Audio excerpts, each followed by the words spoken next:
Okay, in this video I'm going to continue on with my tutorials on thermodynamics and statistical mechanics. This is video number 41 and I'm going to discuss extensive and intensive quantities quite briefly.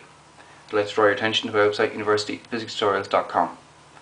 So by definition, if a quantity doubles, when you double the number of particles, we call it an extensive quantity.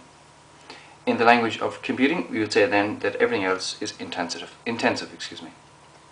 So to give examples of extensive and intensive. So think about it, you double the number of particles, you double the value of that quantity. Volume, entropy, energy, the free enthalpy and the free energies, and also the mass are extensive. Temperature is not extensive, it is intensive. So is pressure, so is the chemical potential, and depending on how homogeneous your medium is, so is your density.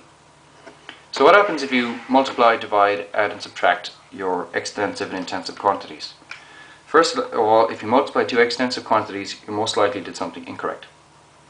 So if you multiply extensive and intensive, you get extensive. You add extensive, you get extensive. You add intensive, you get intensive. And you divide extensive, you get intensive. So let's just see if we can use an example. This is a thermodynamic identity. So if you look, we have an intensive multiplied an extensive 3 times, each giving us an extensive quantity. And if you add or subtract 3 extensive quantities, you get an extensive quantity.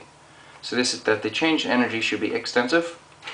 And if we go back up here, we find extensive, we have our energy is extensive. Correct. So I said it'd be brief. Thanks for watching. Please pass it on to your friends, subscribe to my channel, and you might also visit universityphysicstutorials.com. Thanks.